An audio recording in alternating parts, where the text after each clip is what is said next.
بسم اللہ الرحمن الرحیم۔ السلام علیکم۔ الجابر چینل پر ایک مرتبہ پھر تمام ساتھیوں کو خوش آمدید کہیں گے۔ آج کی ویڈیو میں ہم آپ کو جنات کی رہائش کے بارے میں بتائیں گے اور قرآن و حدیث سے ان کی کچھ مثالیں بھی آپ کو دیں گے۔ اس سے پہلے تمام دوستوں سے گزارش ہے کہ وہ ہمارے چینل کو سبسکرائب کر لیں اور 7 گھنٹے کے بٹن کو بھی دبا دیں تاکہ ہماری ہر نئی آنے والی ویڈیو سب سے پہلے آپ کو مل سکے۔ شکریہ۔ سامعین اکرام، حضرت بلال ابن حارث رضی اللہ عنہ سے روایت ہے کہ وہ فرماتے ہیں کہ میں حضور صلی اللہ علیہ وسلم کے ساتھ سفر میں تھا۔ ایک جگہ ہم نے پڑاؤ کیا اور حضور صلی اللہ علیہ وسلم قضائے حاجت کے لیے دور تشریف لے گئے اور میں آپ کے لیے پانی لے کر آپ کے پیچھے چلا۔ میں نے حضور صلی اللہ علیہ وسلم کے پاس جھگڑے کا شور سنا اور میں اس کو اچھی طرح سمجھ نہیں سکا۔ میں نے آپ سے دریافت فرمایا۔ آپ صلی اللہ علیہ وسلم نے فرمایا کہ مسلم اور مشرک جنات مکانات کے بارے میں جھگڑا کر رہے تھے، بس میں نے مسلم جنات کو بستیوں میں اور پہاڑوں کی چوٹیوں پہ رہنے کے لیے کہہ دیا اور مشرک جنات کو پہاڑوں کی وادیوں میں اور جزیروں میں رہنے کے لیے کہہ دیا۔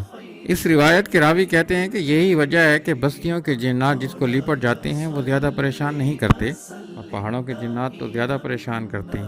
علامہ زمیشری نے ربیع الابرار میں فرمایا کہ بہت سے گاؤں والوں نے ہم سے بیان کیا کہ ہم نے جنگلوں میں خیمے دیکھے اور ان کے پاس آدمی بھی تھے، پھر یکایک وہ غائب ہو گئے۔ اس سے معلوم ہوتا کہ وہ جنات ہی تھے۔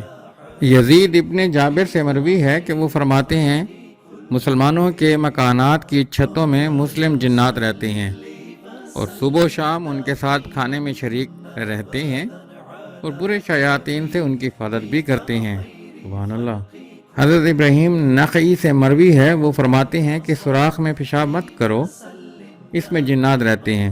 اسی طرح حضرت زید بن ارقم رضی اللہ عنہ سے روایت ہے، آپ فرماتے ہیں کہ حضور صلی اللہ علیہ وسلم نے فرمایا کہ بیت الخلاء میں جنات رہتے ہیں، بس جب تم آیا کرو تو یہ دعا پڑھ لیا کرو، اللہم انی اعوذ بک من الخبث والخبائث۔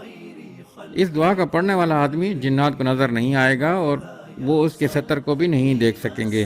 ترمذی شریف میں حدیث ہے کہ اس دعا کے پڑھنے سے اس شخص کے درمیان اور جنات کے درمیان ایک آڑ ہو جاتی ہے۔